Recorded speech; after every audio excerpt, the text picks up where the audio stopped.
श्रीराम कृष्ण हरी. गावी आले मी काल. प्रसन्न सकाळ आहे गावची. खूप छान वातावरण आहे. म्हणजे सासूबाईंची तब्येत थोडी खराब होती, तर मी त्यासाठी आले काल. त्यांच्यासाठी आज मी गरमागरम सूप बनवणार आहे बीटरूटचं, एकदम हेल्दी असं. तर इथे अर्धा कांदा, 4-5 लसणाच्या पाकळ्या घेतल्यात मी. एक बीटरूट सोलून कापून घेतलेले, जाडसरच कापलेले, आणि 2 टोमॅटो घेतले. तर हे सगळं मी कुकरमध्ये अर्धा इंचाचा तुकडा घेतलेला आहे आल्याचा. हे सगळं मी कुकरमध्ये शिजवून घेणार आहे. ते कसं ते दाखवते. आता हे एक गॅस चालू केल्याने चेक करायला लागतो सारखा, कारण वारं सुटलेलं आहे. 1 चमचा तूप घेतलं आहे मी इथे. बस 1 चमचा. तुम्हाला तूप आवडत नसेल तर तेलात सुद्धा हे बनवू शकता. 1 चमचा तेल खूप होतं, इनफ आहे. तर हे सगळंच सूपचं जे पण आपण घेऊ शकतो. याच्यामध्ये तुम्ही गाजर टाकू शकता, कोबी टाकू शकतो, शेवग्याची पानं टाकू शकतो, इवन शेवग्याच्या शेंगासुद्धा आपण याच्यामध्ये टाकू शकतो, पालक टाकू शकतो. आणि हे सगळं एकत्रही सूप करू शकतो किंवा सेपरेटही, फक्त शेवग्याच्या शेंगा. पण टोमॅटो कॉमन असलं पाहिजे. टोमॅटो, कारण की बीटरूटचं जे B12 आहे आणि फॉलिक ॲसिड आहे, ते ब्लडमध्ये ॲब्झॉर्ब करण्यासाठी विटॅमिन Cची गरज असते. त्यामुळे टोमॅटो आणि बीटरूट ह्याचं कॉम्बिनेशन जेव्हा आपण घेतो सूपच्याद्वारे, तर ते ब्लड सेल्स वाढवण्यासाठी खूप उपयुक्त असतं. आता तुपामध्ये मी बघा सगळं टाकून घेतलेलं आहे सूपचं सामान. फक्त मी हे मिक्स केलेलं आहे. आता 1 चमचा गॅस गेला बघा. त्याच्यामध्ये 1 चमचा मी मीठ टाकते. मीठ तुम्ही हवं तसं नंतर टेस्ट, म्हणजे चाखून आपण बघू शकतो. मला एवढं बस झालं होतं. तर आधी अर्धा ग्लास टाकून बघणार आहे मी कसं काय होतं आहे कन्सिस्टन्सी. पण मला अजून थोडं पाणी टाकायला लागणार आहे, 1.5 ग्लास, कारण की नंतर त्याला मी मिक्सरमध्ये बारीक करणार आहे आणि ते पूर्ण असं शिजलं पाहिजे. तुम्ही हे पातेल्यात सुद्धा शिजवून घेऊ शकता. याला कुकरचीच गरज लागते असं काही नाही आहे.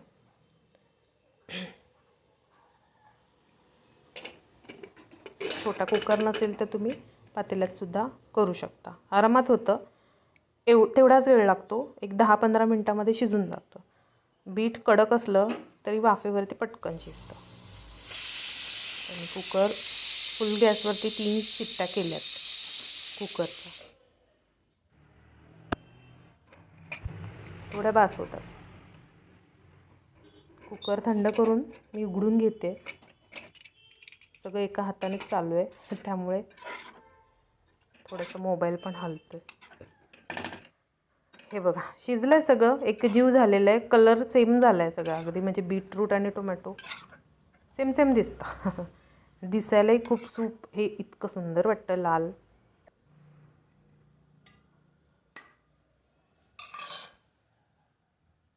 हे असं प्लेटमध्ये मी काढून घेतलं आहे.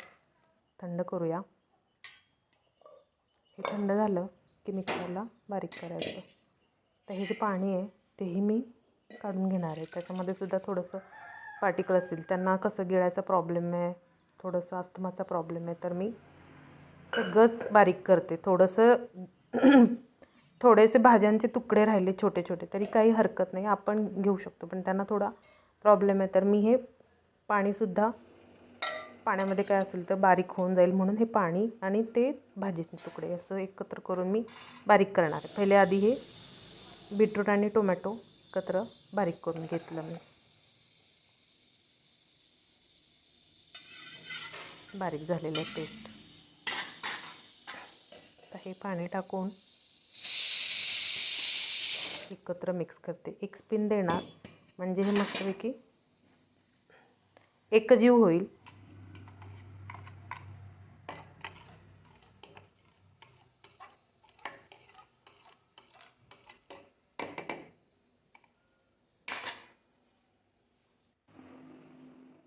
तुम्हाला इथे लसूण अजून टाकायचं असेल तर टाकू शकता, आलंही टाकू शकता.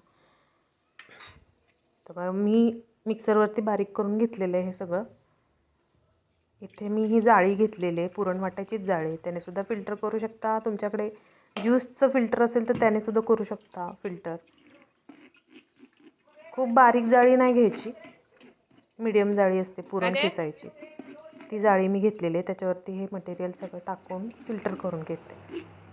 असं चमच्याने थोडंसं स्प्रेड केलं की होऊन जातं, गाळलं जातं. याच्यामध्ये काहीच बीटसुद्धा इतकं सॉफ्ट शिजलेलं आहे, काहीच राहत नाही, सगळं शिजतं सॉफ्ट. तुम्ही पातेल्यात जरी केलं ना तरी तेवढंच ते सॉफ्ट शिजणार. हे बघा, सगळ्या भाज्याचा जो गर आहे तो सगळा आपण पूर्ण सूपमध्ये फिल्टर करून घेतलेला आहे, त्यामुळे काहीच वेस्ट जात नाही. भाज्या जेवढ्या घेतल्या त्याचा पूर्ण गर त्याच्यामध्ये येतो शिजल्यामुळे आणि फिल्टर अशा पद्धतीने फिल्टर केल्यामुळे.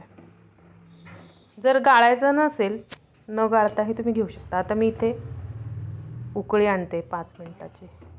5 मिनिटातच उकळी आली बघा. सूप तयार आहे. आता सासूबाईंच्यासाठी काढते बाउलमध्ये. थंडीच्या दिवसांमध्ये असं सूप सगळ्यांनी घ्यायला पाहिजे, म्हणजे ऑल सीझनच घ्यायला पाहिजे. बीटरूट 12 महिने आपल्याकडे मिळतं, पण बीटच्या ऐवजी तुम्ही कोणतंही गाजर, जे सीझनमध्ये जे भाजी असेल तर ती भाजी टोमॅटोसोबत शिजवून अशा पद्धतीने जर तुम्ही सूप केलं तर शक्तिवर्धक आहे, स्वास्थ्यवर्धक आहे. वयस्कर लोकांना तर नक्कीच हे खूपच उपयुक्त आहे. हिवाळ्यात जर असं गरमागरम सूप भेटलं तर ह्याहून काय आनंदच नाही. असं कोथिंबीर टाकली. कोणाला मिरपूड हवी असेल तर मिरपूड पण या स्टेजला टाकू शकता.